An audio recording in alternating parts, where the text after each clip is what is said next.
Some horror films are cult classics.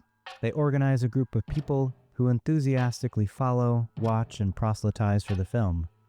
Movies like Rocky Horror Picture Show, Friday the 13th, and The Evil Dead have created a sense of culture around the value of the film that far exceeds the box office returns. Some horror movies, however, are about cults, defined by the Oxford English Dictionary as a relatively small group of people having especially religious beliefs or practices regarded by others as strange or sinister, or as exercising excessive control over members. In cult horror films, we are presented with a group of people who, through rituals, practices, and beliefs, choose to step outside of mainstream culture to identify and articulate the meaning of the world differently. These people question the traditions and mores of a society. Often this is organized in hierarchical terms. Some master or leader drives their people forward, giving them a clear vision of what the world should look like. In today's episode, we look at two A24 films by writer and director Ari Aster. First, we look at Hereditary, Aster's breakthrough film from 2018. Billed as a kind of family drama, at the heart of the film is a secret cult. What is it in the bloodlines of this family that leads to such destruction? What is the horror that gets inherited? And what is the importance of the secret knowledge? We then turn to Aster's second film, 2019's Midsommar. Shot in bright scenes, colorful palettes, and outdoor landscapes, on display is what seems like the horror of a small, cult-like commune. Their ideas clearly don't match up to how we think about old age, procreation, and sexuality. Underlying this initial setup, however, is a transgressive idea about the role of masculinity, how we understand grief, and whether or not we are capable of performing the ends of a comforting and caring community. Ultimately, the cult offers us a different way of seeing, a different way of thinking, and a different way of being. Sometimes, it's clear that we would reject the picture of reality that the cult offers. Sometimes, the utopia is too good to be true, and we are left skeptical and cynical about achieving a better political situation. Yet sometimes, we are drawn in by the seductive ideals of the cult, falling into the same temptation of the characters of the film or text. So, grab your favorite tunic and ceremonial candle, and make sure to listen for the faint click of a tongue. But don't get left behind, lest you get sacrificed and left to the cycles of bloom and harvest for which we give thanks to our deity of reciprocity. This is Horror Joy. We're your hosts. I'm Jeff Stoyanoff. And I'm Brian Onishi. We're two professors celebrating the emotional and intellectual joys of horror. All right, Ians, welcome to another episode of Horror Joy. Today we are talking cult horror with two really excellent A24 films, Hereditary and Midsommar, which we're going to assume most of our listeners have seen. If you have not seen them, do yourself the favor of pausing, watching both, coming back later and finishing the episode, or if you want a taste of what maybe you can think about while watching, feel free to keep listening. We're going to begin with Hereditary, which I just rewatched today in preparing for recording because it's been a minute since I've seen it. To my mind, this is one of Toni Collette's best roles. She plays Annie Graham, who is the mother in this dysfunctional family, the Grahams, who seem to come from, or at least Annie's character seems to come from a line of folks who have different type of mental illnesses, whether a dissociative identity disorder or schizophrenia or obsessive compulsive disorder or the like.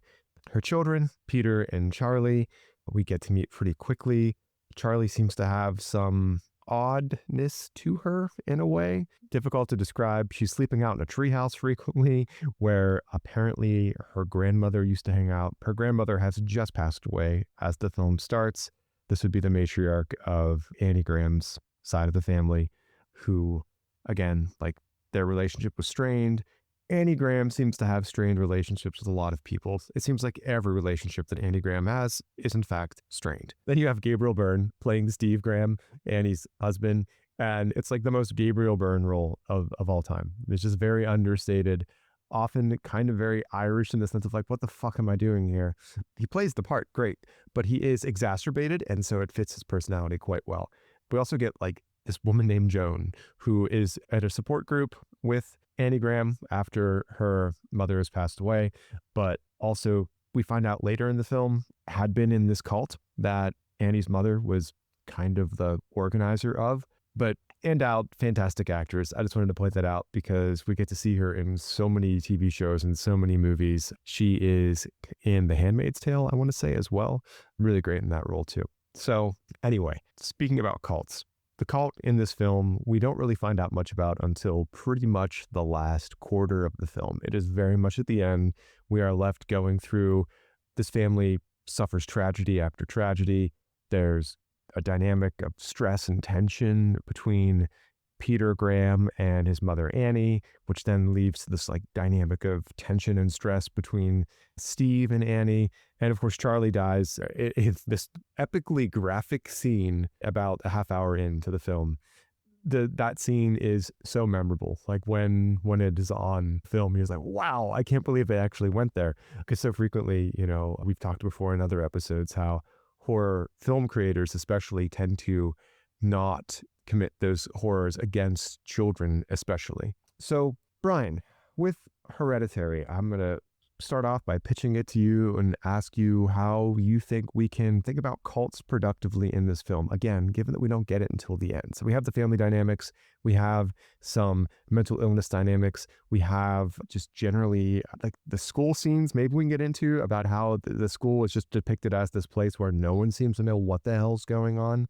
So yeah, what is it about Hereditary, Brian, that makes this film still resonate so well with us in 2025? I'm really excited about this because watching Hereditary was one of the first horror movies that just really got me. Like, it was emotionally exhausting and scary. And I remember thinking, I liked this movie a lot and I never ever want to watch it again. I did. I ended up teaching it as part of my film class. I felt like I had to make my students sign a petition or something because I was just like, are we sure we're ready for this? It's just emotionally draining. And I think part of it is that, and this is something Aster points to, that this is really a family drama. This is pulling at those difficult tensions inside of a family. Gabriel Byrne, Steve, the character, he's clearly in this family, committed to this family, but is really pulled, right?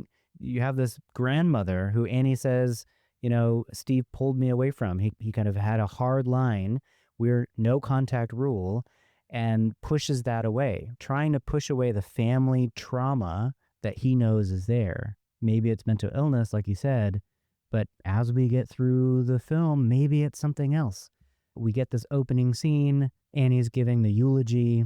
She's clearly uncomfortable, doesn't know her mom very well, and surprised that there are a lot of people at the funeral, and says something about her mom having secret rituals. What's beautiful about this film is that it so subtly builds this world and it just ratchets up the tension continuously, right? And like you said, at the beginning of the film, maybe at the end of the first third of the film, or the first act, we get this shocking scene. And that scene for me was actually really hard. My son has allergies. And so when I see Charlie eating the nuts, and she's having an allergic reaction, and they're rushing to the hospital, and she can't breathe. It was really hard to watch that this time. It's hard to breathe. I don't think that scene didn't really catch me before. I think my throat's getting bigger. But now it has. But the family aspect of it, I think, is really important to the cult question. There's a sense in which cults are hierarchical. They're built around shared practices. They're built around shared beliefs in some way. And that's not exactly true of families, but there's something about family that I think lends itself to cults, right? Why call each other sisters and brothers in a lot of cults, right? We talked about Hereditary last time. I'm not making the claim that the Church of Latter-day Saints is a cult, but we talked about the sisters that go to the house and get trapped in the box. So there's something about this family drama that then ends up lending itself to the cult aspect of it. I think that Joan is such an interesting central character to this. Joan? She makes you want to believe. Annie! Annie is racked with guilt and grief, and Joan gives her something to hold on to. hope, and it's a destructive hope. I'm really good. And I think that there's a lot in here that is really interesting dealing with hope that I think Joan gives us at the very beginning. It's inviting. We want to believe. We love Joan's embrace, and yet this kind of positive, hopeful look is really, really difficult. I read this article called The Terror of Very Small Worlds, Hereditary and Miniature Scales of Horror by Aviva Briefel. It was really interesting, talks a lot about the miniatures and how they work, and maybe we can talk about that. I want to hear your thoughts on the miniatures. But she talks about this idea of cruel optimism. So she says, Hereditary centers on the affective state of cruel optimism, which, in Laura Berlant's words, exists when something you desire is actually an obstacle to your flourishing. And she talks about this in terms of how we have accepted the ideas of the good life here in the United States especially, and how that plays out this cruel optimism. So later she says, through this play with scale, the film exposes late capitalistic fantasies of the good life, through which, according to Berlant, people hoard idealizing theories and tableaux about how they and the world add up to something, by showing that these fantasies don't add up to very much at all. So Joan is this character who finds Annie in the kind of grips of grief, hugs her, embraces her, shows her that there's some hope, but it feels like this kind of cruel optimism. It's the cruel optimism of the cult. It's the cruel optimism of late-stage capitalism. It's just this cruel optimism of our everyday world, and I think there's something really interesting about that.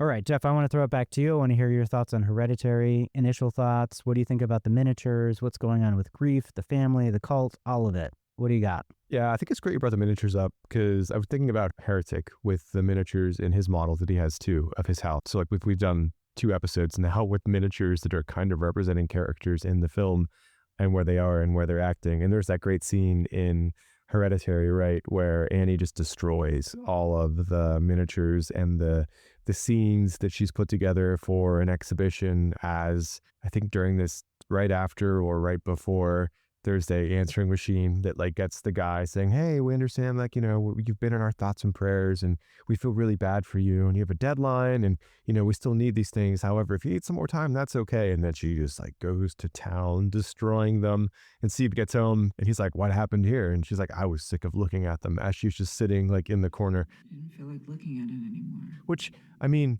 anyone who has ever gone on a creative endeavor to make something, whether it's something like cookies that can fail miserably or a cake or something, you know, that takes as much time as a book, there are times when you just want to like rip the pages up or delete the file. Or, I mean, I've thrown cakes straight into the garbage can. I have done that. The Great British Baking Show, traumatic, this cake's awful, right into the bin it goes. Or I think once I dumped a cake into a cat's water bowl, not intentionally, it just sort of happened, and that was a sad time as well. Its own kitchen horrors, a different episode coming to a future episode of Horror Joy near you. Maybe sponsored by Pillsbury, because we still need some sponsors here on Horror Joy. Anyway, I was really interested in this idea of how we are thinking about this as cult horror, but it's also kind of family horror. There is this dysfunctional family that doesn't seem to really fit the traditional family unit in any way. Annie seems like, from what we hear from her throughout the film, that being a mother is horrific to her. Like, she never wanted to be a mother, and yet she was forced to be a mother. Her kids are aware that she's not a good mother. Like, there's the flashback to when she had doused them both in lighter fluid and was about to set them on fire. And this is when Steve probably set some boundaries between her and her mother, like this fear of maybe she was becoming more like her mother. Maybe it was driving some type of mental illness in her. He feared for his children. And so everyone can, you know, I think anyone can understand, even if you don't have kids, why a parent would do that to like keep their children safe. Peter's completely just skeptical of Annie throughout the film. He seems to be like emotionally delayed at times. Like there are these numerous scenes where he's crying out, mommy, mommy, and he's in high school. Like, he's old enough. And, you know, I'm not saying that's inappropriate for his age, but it seems to be part of the horror that it's uncanny. It's strange that a child of this age would be crying out like that to his parent. Charlie, on the other hand, is like, for as long as we get to know Charlie, seems relatively independent, seems to resist Annie, even thinking of herself as her mother, asks who's going to take care of her now that her grandmother is gone. And that's never really answered in the film. Like, it's never really clear why or how Charlie has this relationship with her grandmother. I think we're to assume that there's some type of cult connection, given at the end, Joan's character says to Peter that, we've corrected your body. We found you the perfect male body that you were supposed to have.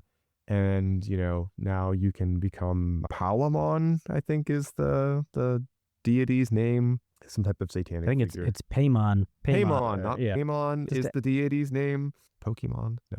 So, and this is after Peter has like busted his face into the desk at school and just looks just rough. Like he's had a rough go of it. But yeah, like part of the horror here is this family is completely dysfunctional and they seem to not trust each other. And it's uncomfortable to watch because you can tell it throughout numerous scenes that it's very tenuous. There's a lot of tension. It could break at any moment. With the miniatures, I'm going to come back to that for a second. It always makes me think of Voodoo or voodoo when we see miniatures and what could these miniatures mean for the characters? What are the things that happen to the miniatures going to happen to the characters? Or do we see foreshadowing? Are things presented to us by the miniatures that will eventually happen with the characters in the movie, especially the way the movie starts?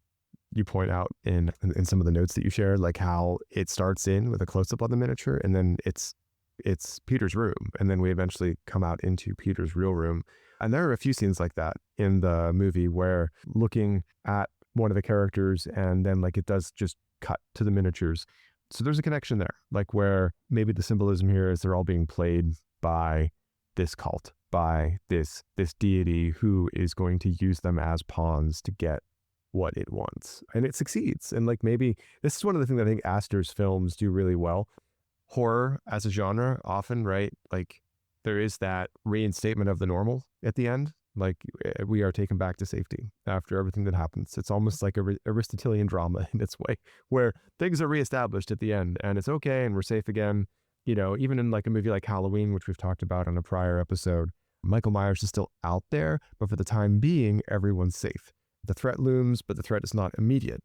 In Aster's films, for the most part, like it's where there's no reestablishment of the normal. We are now just in this existing horror, this ongoing horror, whatever that might be. Or we're just left with kind of an existential question of what is real. With Hereditary, with Midsommar, we'll talk about next. So yeah, Brian, so with what we're seeing here in Hereditary, with again the miniatures like you mentioned, with the family stuff, with some of the article there that you were talking about too, is there anywhere else you want to go with this before we start transitioning eventually into Midsommar here? Yeah, I think there's a couple of connections here. One of them is that, right, so again, that article that I talked about by Aviva Briefel, she talks about how miniatures are used as scale and control. So one thing that we see over and over in the film is Annie using the miniatures as kind of a way to seemingly exercise her grief a little bit.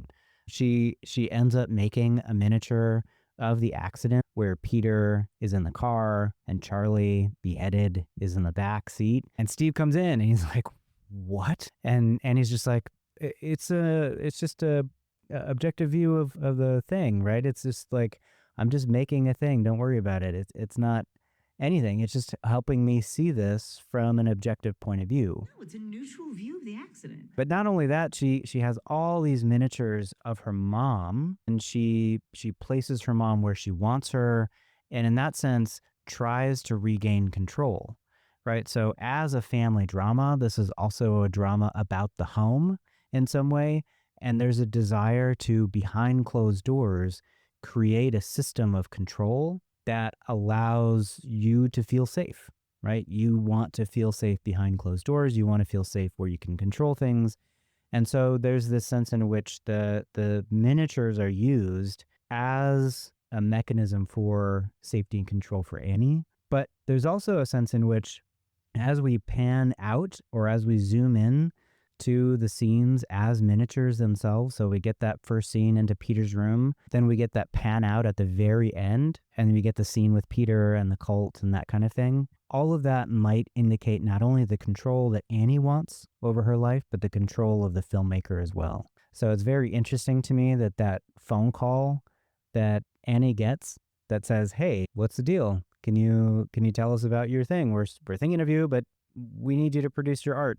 Is Ari Aster on the phone? That's his cameo. And so, again, that's the kind of cue where the control is now outside of Annie and she loses it, right? The director is manipulating all of these people.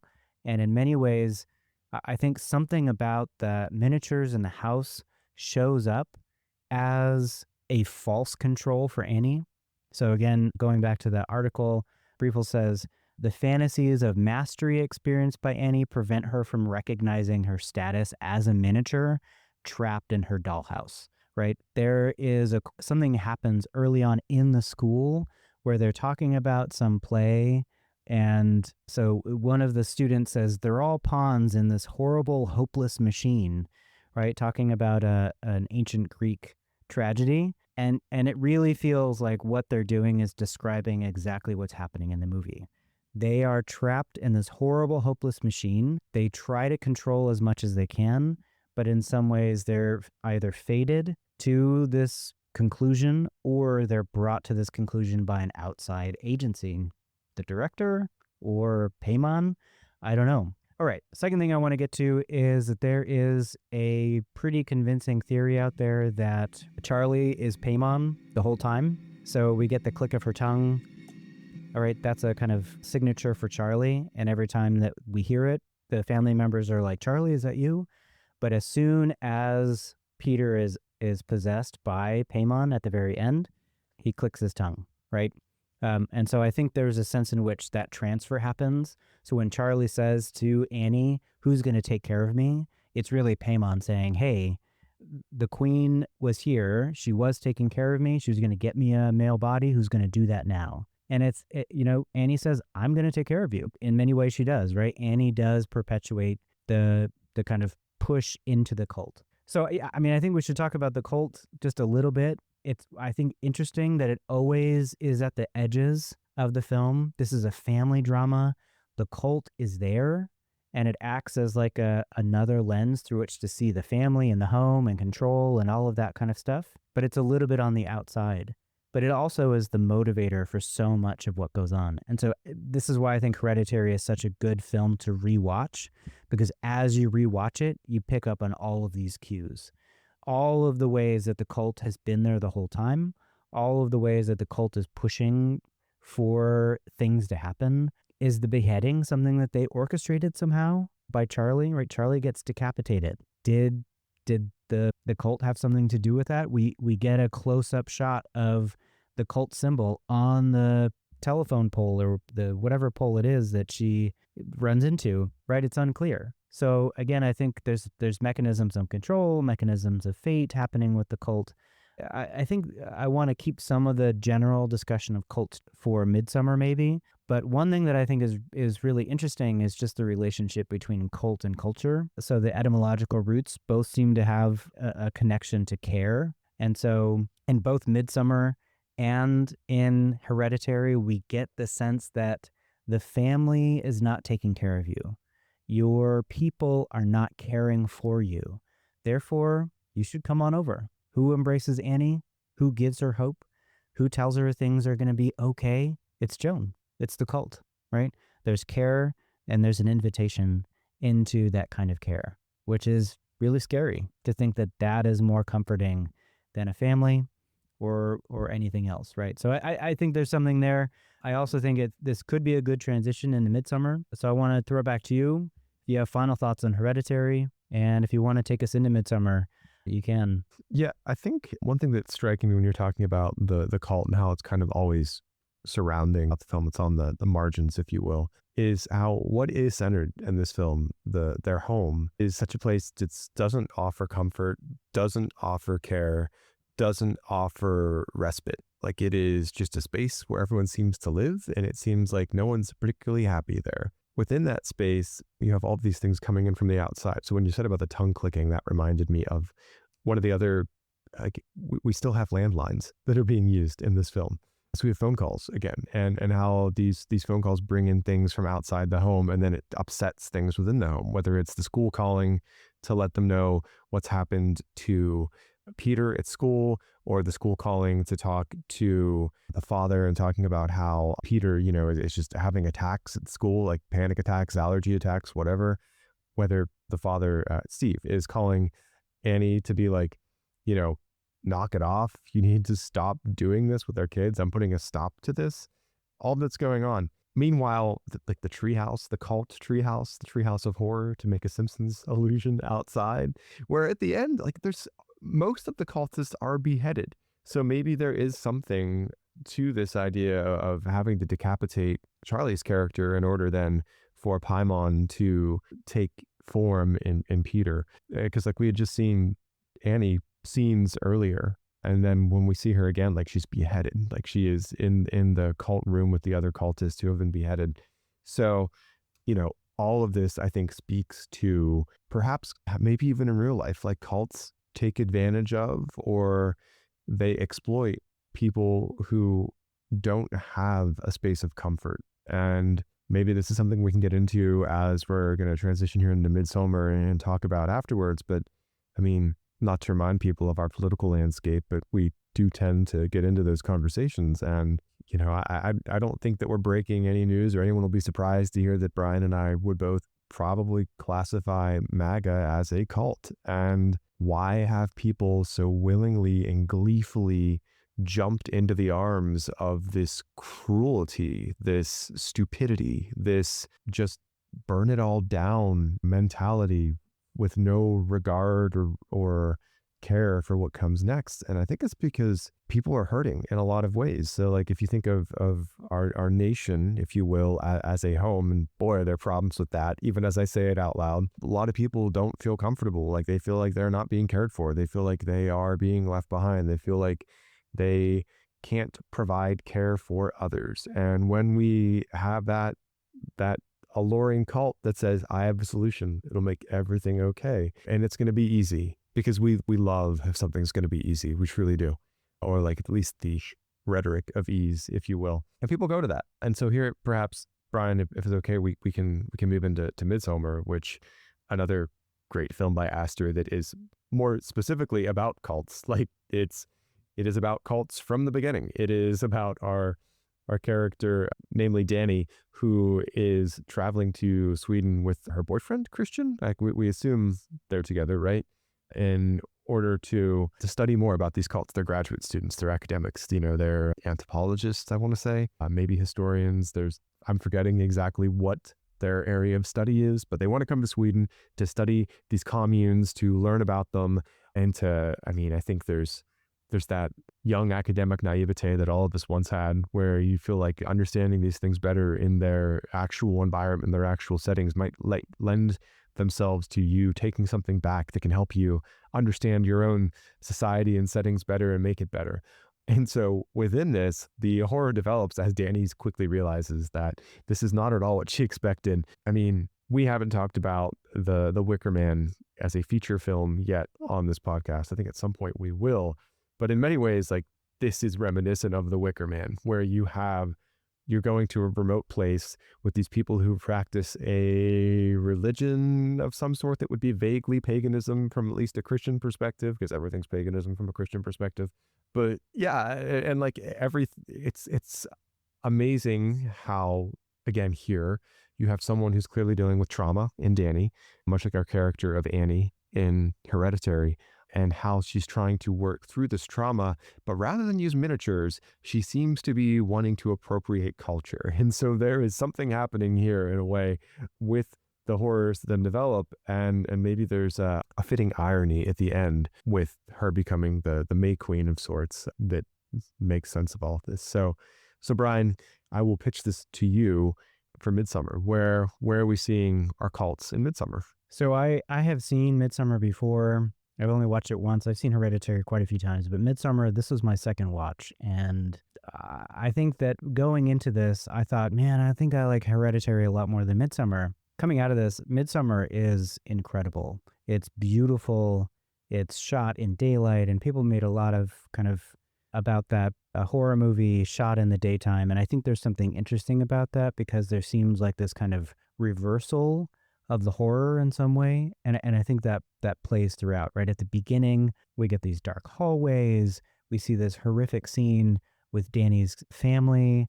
Danny's sister commits suicide and includes her mom and dad in it. And that is it's a hard scene to watch, but it's at the very beginning. From there, from these dark scenes, from this excessive expression of grief, we get a kind of entrance into this bright world of a kind of fairy tale, right? A very offsetting fairy tale, but it feels almost like a reversal of horror storytelling.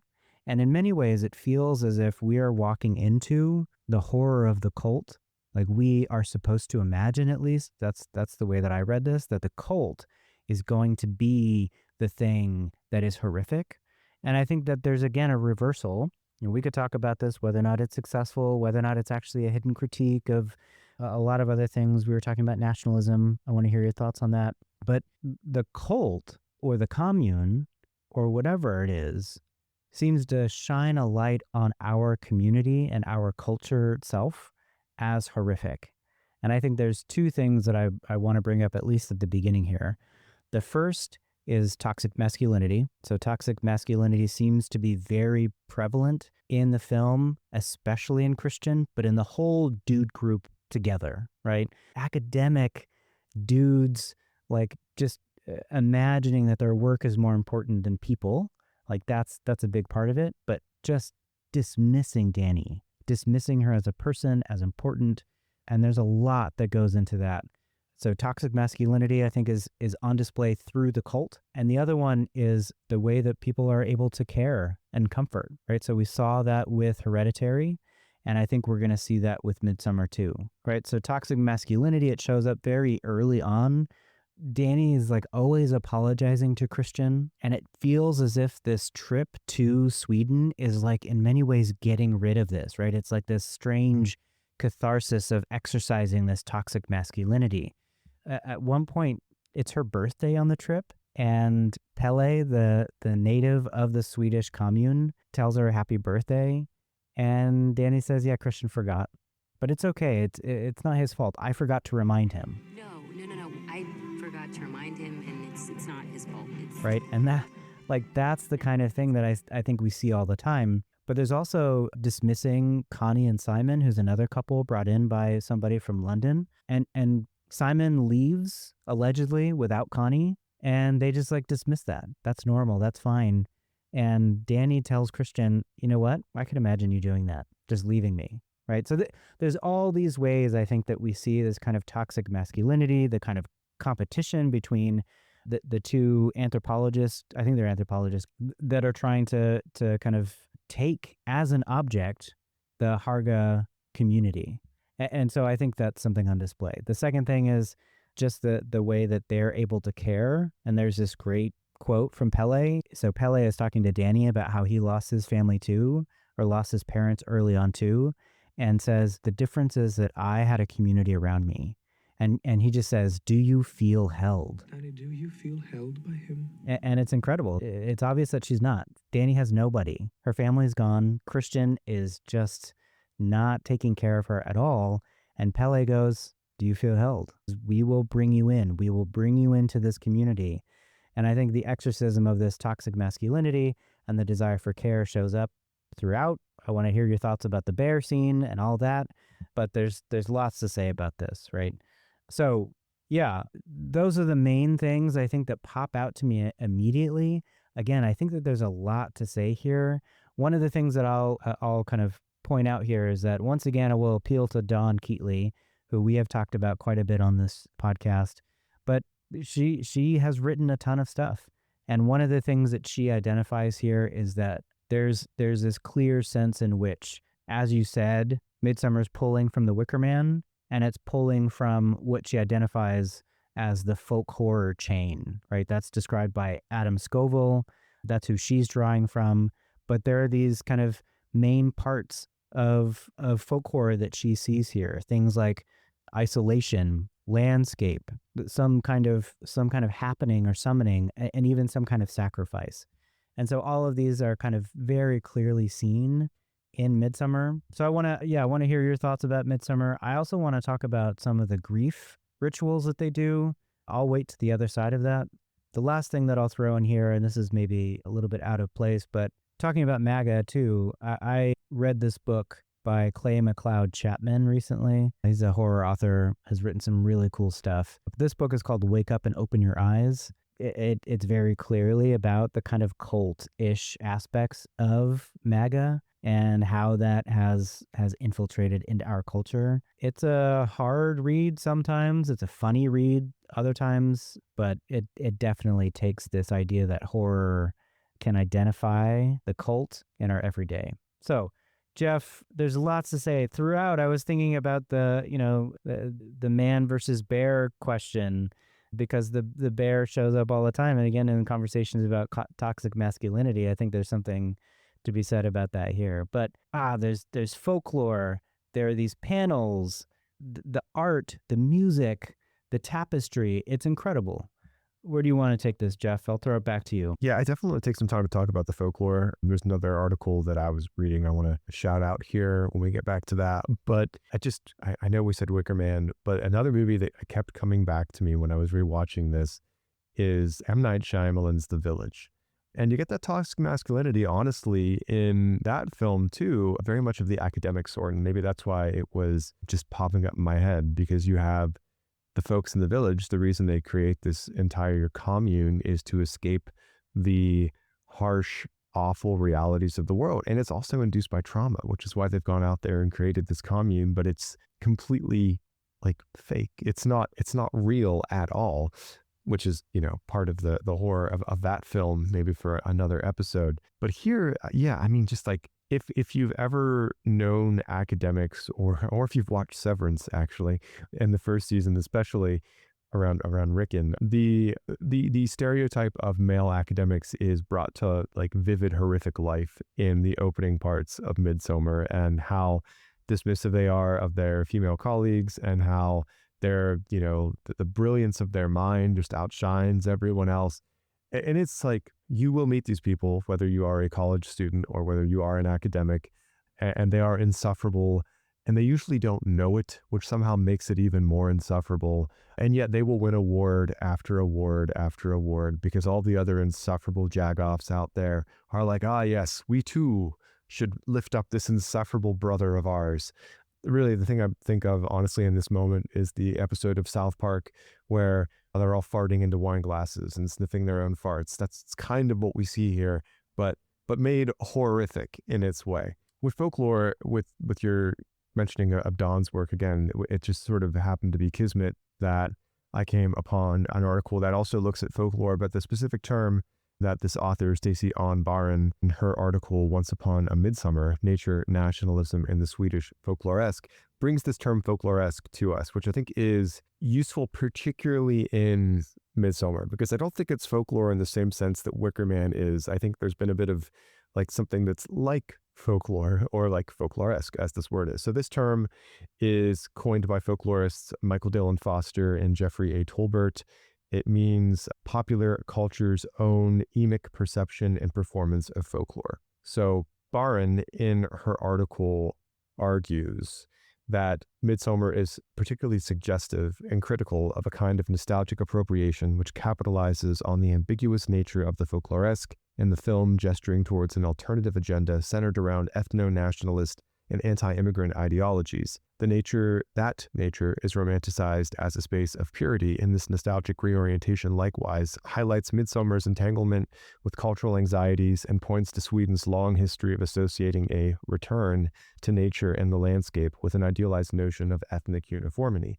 Which, I mean, come on, like if there's not a type of horror to be found that we can relate to in that, and this critic's reading of Midsommar, I don't know what we can relate to in 2025, especially in the United States. Nostalgia is a hell of a drug, right? And it seems that our characters in Midsommar too are looking for, I mean, this is why, Brian, what you were saying just a moment ago about how Pelle like welcomes Danny into the family, like this structure that should have already existed or should have always existed but was taken from her, and Pele saying, well, you can join ours and we'll act like you've always been here. So there's something with time and trauma maybe to be talked about here too, and how we're trying to quote Cher, turn back time in a way of undoing trauma, or in a way of unwitnessing horrors that have happened to us in our lives. So like the nationalism at play here is really interesting to me, because it's these folks who are outsiders coming to a country to celebrate the nationalism there, as if this is the purer way of being, as if this is the cures to the modern, the ills of modernity, where if we lived in a commune like this, we would not have all of the horrors that we have. And yet there's also this air of superiority about them, as you mentioned too, where like they treat these people like they're miniatures. Like it's weird, right? Like the miniatures in Hereditary that Annie plays with suddenly become real live people in this commune, who the academics like Christian or Mark or whoever, like they try to play with. They try to make them their own pawns they can move around and witness. And it's, everything's fine, everything's good, everything's going well, until we start sacrificing old people and they're being thrown off of cliffs. And that scene, once you see it, you can never unsee it. And the horror on the faces of the students, it becomes real like that for them. So Brian, I'll turn it back to you. You had some other things you wanted to talk about with how we see cults operating in this film. But I think, yeah, the folklore here with nationalism especially, and how that works in trying to deal with horror, but also in creating horror, ironically, perhaps. The toxic masculinity, for sure, is something that we see in a lot of horror films, but particularly it seems to drive the horror of this film in some ways. I think you're right. So there's maybe this critique of these kinds of communes as like nationalistic, as nostalgic. I think that's true. And I think part of the terror, right, all of the horror that we're talking about is just kind of nested in each other, is the sense in which there still remains something very seductive about this place. So I read this article called Do You Feel Held, which is that great line from Pele, Gender, Community, and Affective Design in Midsommar by Carrie Elza. And Elza says, this tiny community offers a meticulously constructed antidote, albeit a dangerous one, to the loneliness of the modern world for those who are willing to see it as such. And I think that sacrifice that you just talked about, the Atastupa ceremony, it's horrific. And it made me think of the kind of social contract. It seems as if these people have taken this community seriously, and they have realized that there are seasons to life. And Pele goes through this. He says, birth to 18 is spring, and you're a child. 18 to 36, you're away, and this is the summertime. 36 to 54 is fall, and that's the labor, right? You do all the work, the hard labor of building the community and doing the actual physical labor. And 54 to 72 is winter, when you become a mentor. And after that, that's it. You're dead. You're dead. You've lived your life. You enter into this beautiful commune, but we can't sustain you after you're 72 years old. And there's something horrific about that. Watching them sacrifice themselves is something horrific about it. On the other hand, we live in the United States, and we know what our healthcare system is like. We know what happens to people, maybe not after 72. Good Lord, our president is 78, 79 years old, but people that are old are not respected. They are put in homes. There is little care for them. And so this sense of social contract is like, how could they go along with this practice of Atastupa? On the other hand, if we turn it back on ourselves, right, this is the horror, again, reversed. How could we do this to ourselves? How could we continue to cooperate with this? And it just reminded me of Socrates in Crito, which is one of Plato's dialogues, right? He just says, citizens implicitly agree to abide by the laws of their city by choosing to live there and thus have a moral obligation to obey them. I don't know. Part of me that brings to light exactly where we are in the United States. All of the horror that we see day after day, perpetuated by the MAGA cult, perpetuated by our current administration, people being disappeared without due process, all of the things that we can mention, here we are. Is this just a social contract? We knew that this is what we were getting into, or is there something else? Is there something else that we should do? Okay, I don't know. The Atta Stupa is in part a kind of ceremony by which they exercise themselves of people that maybe are too old to be productive in the society. And that makes it dangerous. Is it still seductive? I don't know. For Danny, it does seem to be, right? And so I want to talk about grief traditions or mourning rituals of the Harga and what that looks like. So I was re-looking at a book by Robert Pogue Harrison called Dominion of the Dead, and he talks a lot about these kinds of rituals.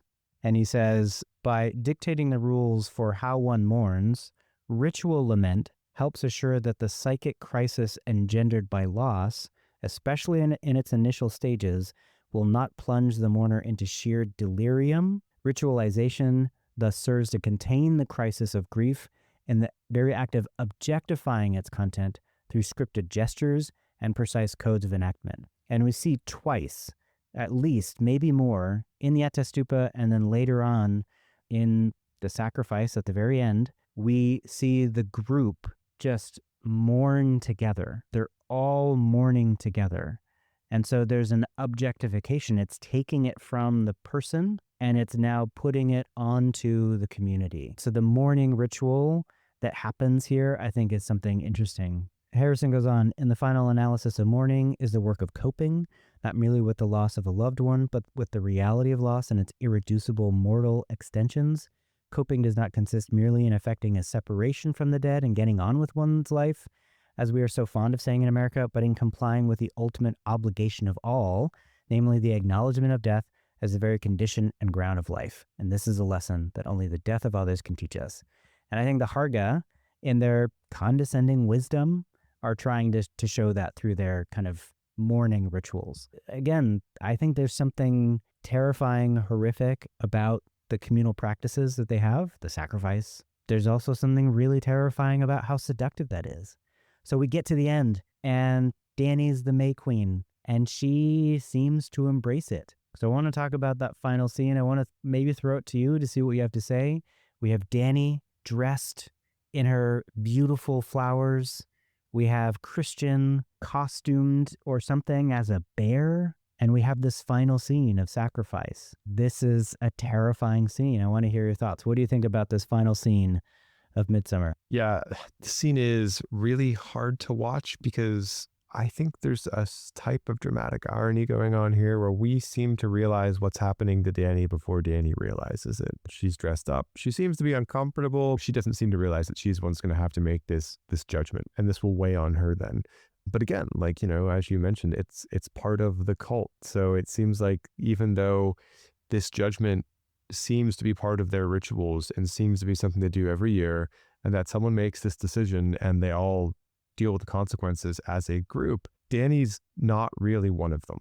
And so this for her is particularly traumatic and particularly horrific, given that she doesn't understand the context for the decision that she's making. She's being asked to make a decision to kill someone, essentially, again, in a ritual sort of fertility sacrifice as the May Queen. But like she's unaware of the rules. Like she doesn't seem to realize the power that she has too. And so maybe at the end it ultimately does just reinstate that sort of patriarchal toxic masculinity, because she's left with a choice that's not really a choice. And so you have, I want to talk about the bear suit for a second if we can. I just think, like, on one hand, it's very fitting to have Christian killed in this way. On the other hand, why a bear suit? Like, the internet doesn't seem to have any good solutions for this either, everyone. There's a couple different arguments made about why the bear suit. It showed up earlier, so Chekhov's bear suit is something I'm seeing pop up on the internet. Is it to show us something about him? Is it to represent ferocity and virility? And this would be in keeping with sort of this commune type approach that we're looking at throughout this entire film. So, Brian, we are nearing our end here, so I want to hear your thoughts on this end scene with the sacrifice with Danny as May Queen. So maybe Ari Aster is just anticipating the man or the bear in the woods question, and we get a clear answer. Maybe both. I don't know. You get rid of both and you're fine. Just go with the cult instead. So now it's not the man or the bear, it's the man or the bear, the cult. And Danny chooses the cult. I think what's interesting is, you're right, she's not an insider. So as the May Queen, she gets to choose between somebody who is randomly chosen by like these lottery balls. Like, I don't know. It's such a weird prop, I think, the lottery ball, and they pick the guy, and it's either him, this guy from the commune, or it's Christian who's going to get sacrificed. And Danny chooses Christian. And I think that Danny chooses Christian out of revenge, out of spite.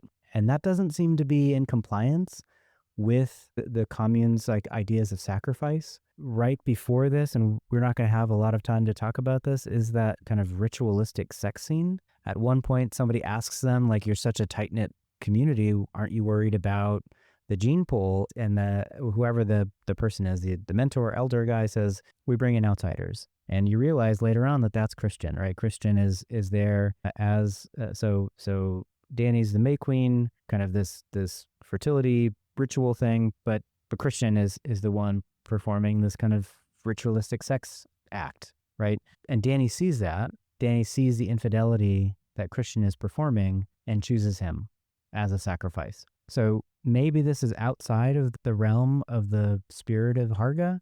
On the other hand, again, this is a kind of exercising of that toxic masculinity, right? It's getting rid of all of the things that have caused her so much grief.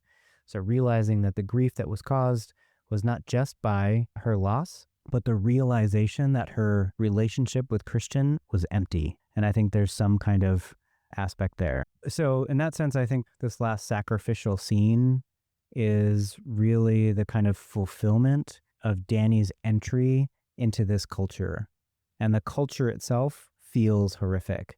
And walking away, I think there's the scene at the end of Hereditary where Peter, now christened Paimon, has a crown on his head, gives this little smile. And then we get the same thing. At the end of Midsommar, we have Danny crowned as the May Queen, crown on her head, and she smiles. What is the world that comes after? What are we getting when this has all been done? Is Danny going to stay with the Harga? Is she there? That's just it. She doesn't have anything to go back to. Her family is gone. Christian is gone. The academic bros that she came with are all gone. She's been embraced by the Harga. She feels held. Is she going to stay? What's the deal with Paimon? Paimon is one of the kings of hell or something, right? We're unleashing this devil into the world. What's going to happen? Let's accept that Peter's being possessed by Paimon. What are we getting? What's the end result of the cult? I don't know. It leaves us with this unsettled feeling, like you said about home, like we said about culture, like we said about toxic masculinity and all this stuff. We're unsettled, and we're now looking back at ourselves. What's going on? And I think that's the really powerful part about Aster's duology here, is this kind of unsettling feeling at the end. So maybe we should find some joy. I don't know. I'm happy to send it to you if you're ready to find some joy, or I can take it up as a first go on finding joy. What do you think? I think let's find some joy. I mean, I was just looking on Wikipedia here, our really great source to have a look at Aster's filmography, and these films are a year apart. Hereditary is 2018, Midsommar is 2019, and I think thinking of them as a duology, as you said, or like talking to each other in some way. That's what we've done essentially in this episode. So you are welcome, listeners. But like, I'm thinking about all of the parallels, which, when we first pitched this idea to each other or knocked it around together, I didn't, there were similarities because it's Ari Aster's our writer and director, but like the smile at the end, the way in which like the person who you probably would not expect to suddenly have the power is the one that surprises you with the power at the end. The trauma that leads people to where they are, with parents who are either dead or physically or dead emotionally, seems to be like, something that's being discussed in both of these films and the way in which cults work around them. One other thing I just want to come back to real quick, when we were talking about the ages of man, the ages of humans with seasons, spring, summer, fall, winter, like you're no longer of any use to us after the age of 76. Isn't that what we're seeing right now with Doge and Social Security? It's just heartbreaking to see a system that is universally loved, considered by many to be the third rail, like that was untouchable. Suddenly people, because they're in a cult, they're like, oh yeah, you know what, that's fine, go ahead and take away my Social Security, my Medicare, my Medicaid, the things that probably pay many of these people's bills, honestly. But I'm told everything's going to be okay by my cult leader. Yeah, I mean, so like that's not joyful. So I'm going to pivot away from that into joy. With both of these films, you get some standout performances, whether it's Florence Pugh. I think in Midsommar, this is her first major performance that gets critical accolades. And Toni Collette, for as annoying as Annie Graham is, Toni Collette's a phenomenal actress, period, but she's especially good at Hereditary. I think watching her work in that film is really delightful. And so that's joyful to see. I think it's joyful in a way to think about how horror is using cults to teach us about why cults are dangerous, like the skepticism that perhaps we should have that we talked about in the cold open, even though at times we are lured into it. I think there's joy in recognizing that you're in a cult and getting out of a cult. I think there's joy in seeing that the object lesson that a cult is not the answer to trauma or grief. And I think in general, like these films are really psychological, I would say, horror. I mean, they are cult horror, absolutely. They do have graphic horror within them, but this is not the torture porn, this side of horror. This is like the very psychological horror that makes you think. And, I really enjoy that part of it. So, Brian, what joy can you find in these films, Hereditary and Midsommar? Yeah, I 100% echo you on thinking about the performances that we get. Hereditary is so well cast. We talked about Gabriel Byrne, but everybody on down the line is just incredibly cast. And, we don't really get to see Millie Shapiro in a lot of things, but I've heard that she's going to be cast as Carrie in the next iteration, which I think is coming from Mike Flanagan. Send us an email, tell us we're wrong, that's fine. But I think that's really exciting. Millie Shapiro is great. She's unsettling and also feels innocent, like you want to care for her, but she's also there's a kind of strangeness to her. She's cutting heads off of birds and stuff. I don't know. I think the bursting onto scene of Ari Aster as a filmmaker and creator, I think that's incredible. First movie is Hereditary. I think I read something where Toni Collette was like, I'm not making horror movies anymore. And then she read the script and she's like, okay, I'll do this. This is pretty good. And I think there's something cool about people making art that is thoughtful, that is elevating the horror genre to be considered. I mean, keep whatever horror you want, but I think I'm with you. And we've talked about this a lot. I love this kind of horror that allows us to really consider ourselves, our society, our culture, what we're doing, what we should not do. I love this, right? So Ari Aster burst on the scene, incredible. Hereditary scared me, made me unsettled, and in many ways, it really motivated this kind of thinking through very deeply of horror. Midsommar, it's so beautiful. Something that I love about Midsommar is the music. There are these scenes where you're hearing the music, and then the camera pans, and oh, the music is actually there. There are people in the scene playing the music. And there's something really grounding about that. I don't know. I love seeing that kind of thing happen. All of the panels, like Ari Aster just shows you exactly what's going to happen in that first shot in Midsommar. I love that. There's so much joy in the generation of this artistic endeavor. And I want to embrace that. What Ari Aster's doing in these two films, and in many ways feels drastically different, but in many ways, like you said, is in conversation with each other. And so there's just something really joyful about the colors and the way that the art works all throughout, right? Lots and lots of different ways. We didn't get to talk about a lot of things. We didn't talk about the environmental part of it, which I think is really interesting. We didn't talk about the drugs. We didn't spend very much time talking about that sex scene, which gets a lot of attention, but again, is a kind of communal thing. But yeah, because these two films are so rich, there's just a ton that we're not getting to. And that's, I think, joyful, right? It exceeds this ability for us to really get to all of it because there's just so much of it. And I love that. So definitely some joy there. Jeff, final thoughts about either Hereditary or Midsommar? Maybe just like to what you were saying there, some of the joy with the environmental bits we get here, some of the ecology that we see, maybe as like something to leave for our listeners to chew on. That is also related to cult horror. How we see nature typically is the setting for a lot of these cults that we get. Hereditary would be the exception, although it's kind of nature where that is in the end of the film. But something like, The Wicker Man, like Midsommar, like, again, The Village, like The Witch, which is another Robert Eggers film. Yeah, like there's lots of beautiful nature that is kind of ugly when you get a cult involved. Then that's really, I guess that's where I'll leave it. So as they say, job's done, Brian. Yeah. No, that's great. We did a lot of good work. We talked about cults. We talked about family. We talked about home, the discomfort there. We talked about the grief process and the lack of care maybe in our own culture and why that makes the Harga so seductive and how terrifying that is. We found some joy, as always. Hope you all found joy as well. Thanks for listening. Stick with us. We're going to keep finding joy in horror. Thanks, everybody. This has been an episode of Horror Joy, produced in conjunction with Axis Mundi Media. Thanks for joining us. We want to hear from you. You can find us at Horror Joy Pod on Instagram or at Horror Joy Pod on YouTube. You can also email us at horrorjoypod@gmail.com, all one word. And you can, of course, find us wherever you get your podcasts. Give us a like, subscribe, leave a review. Until next time, remember, seek joy, even in horror.